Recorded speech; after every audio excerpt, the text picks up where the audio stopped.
ló ṣe ó yá gbé àṣírí pàdé mi ó yẹ kó ti mẹ́ lára láti jẹta náà ó yẹ kó ti mẹ́ lára kí ló ṣe ẹ́ àlàyé gbé agbára lẹ̀ kí ló ṣe ẹ́ easy àṣírí. Dọ̀kí olóye. Ẹgbẹ́ àgbà. Yoga.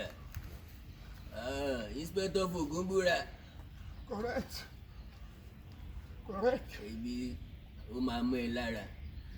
Díẹ̀ ló máa sínkì sọpọlọ ẹ̀. Ẹ̀yin guys. Ẹ̀yẹ ríṣẹ́ Ọlọ́run o. Jẹ́jẹ́ ni mi ń pírípẹ́ ògùn màmá mi o.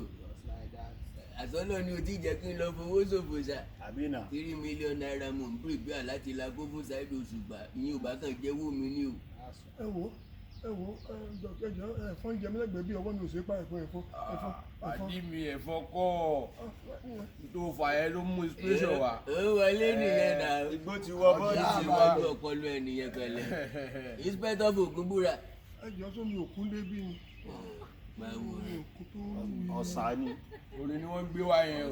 Ọ̀sà ló sì ṣe wẹ́lẹ́wẹ́lẹ́ Orin ni níbẹ̀. wọ́n gbé wá yẹn. Ẹjọ́ ọlọ́dọ̀ kí lè lè. Microphone yẹn rìásà ló wa. Ọparun. Pàrọ̀ lórí àbí Ó microphone. gba voice ju máìkì gangan lọ. Ló sọ pé parun ìwọ ò rí pé òun wà ń bẹ̀ mí. Ó rí bó lẹ́nu bíi ti máìkì. Ẹ̀rí pọ́ ní sí àrà lọ́bọ̀ lọ́hùn mi o. Ìwé àbí mi ò wí o. Ní sí àrà lọ́bọ̀ lọ́hùn mi. Ẹ̀yin ò rí pọ́ ní sí àrà lọ́bọ̀ lọ́hùn mi. Ẹ ló tù. Oníṣẹ́ àrà lọ́bọ̀ lọ́hùn mi. Ọba tó ń gbénu di aṣọ lọ́hùn.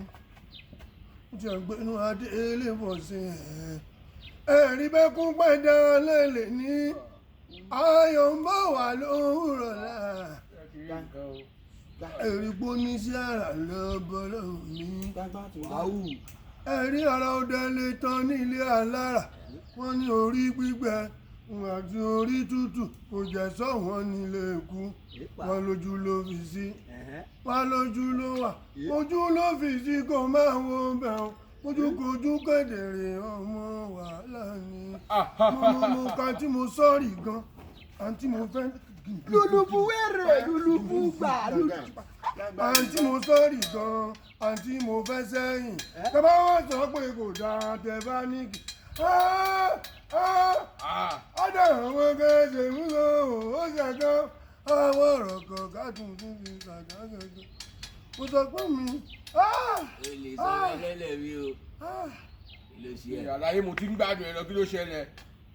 Ẹgbẹ́ni kí ló ń ṣe lè báyìí? Kọrin fún bàbá tí yẹn jọ ẹ̀ náà kí ló ṣẹlẹ̀. Kì má parọ́ mò ń gbádùn ẹ o. Ọ̀nà ó kọjá tí bàbá mi. ó fẹ́ sá lọ ó fẹ́ sá. Wẹ́ẹ́ni sálẹ̀ láti àwọn àgàbọ̀ wáìnì ló fẹ́ sá lọ. Dọ̀kí olóye. Ẹlẹ́gbọ̀n àgbà. Òbí